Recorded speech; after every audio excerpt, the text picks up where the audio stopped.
நம்ம இதிகாசத்துல சத்ய ஹரிச்சந்திரன் ஒரு கதை சத்ய ஹரிச்சந்திரனோட கதை கேட்டிருக்க இல்லையா?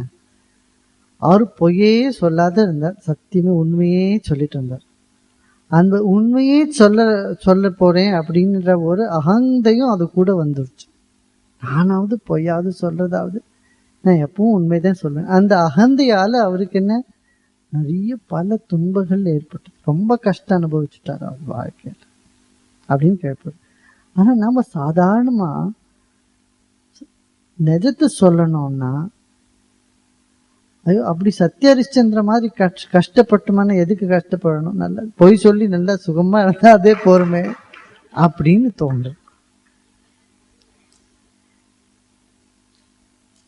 உண்மை சொன்னவங்க எல்லாம் கஷ்டப்பட்டிருக்காங்களே, அப்படி இருக்கும்போது கஷ்டம் ஏன் படணும்? பொய் சொல்லிட்டு நம்ம பாட்டுக்கு நம்ம வாழ்க்கை நல்லா ஜாலியா இருக்கலாமே அப்படின்னு மனசுல நினைக்கிறேன். ஆனால் பொய் சொல்லவங்க எல்லாம் கடைசியில ஜாலியா இருக்கிறாங்களான்னு பார்க்கணும். அதனால சத்தியமே சொல்லணுமா அப்படின்னா, சாப்பாட்டுல உப்பு எவ்வளவு போடுவோம், அவ்வளவுதான் பொய் இருந்தா சரியா போவோம். அது கொஞ்சம் அதிகமாயிடுச்சுன்னா சாப்பாடு வாயில வைக்க முடியாது.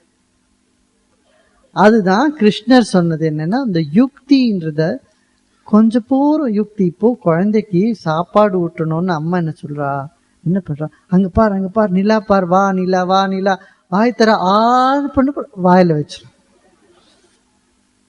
நிலாவை காட்டுற மாதிரி காட்டி சாப்பாடு ஊட்டுற ஒரு தன்மை இருக்கே, இதுக்குதான் யுக்தின்னு சொல்லுவோம். அதுதான் கண்ணபிரான் மகாபாரதத்துல அந்த யுக்தியால வென்றான். அந்த மகாபாரத யுத்தத்தை வெல்லணும்னா எப்படி ஆச்சு? இந்த யுக்தி வேணும். அதனால வாழ்க்கையில 4 பொருள் அவசியம்.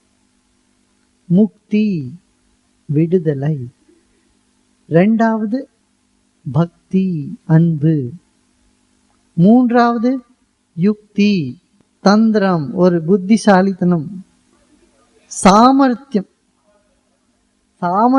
இருக்கிறது யுக்தி, 4வது சக்தி பலம் சக்தி. இது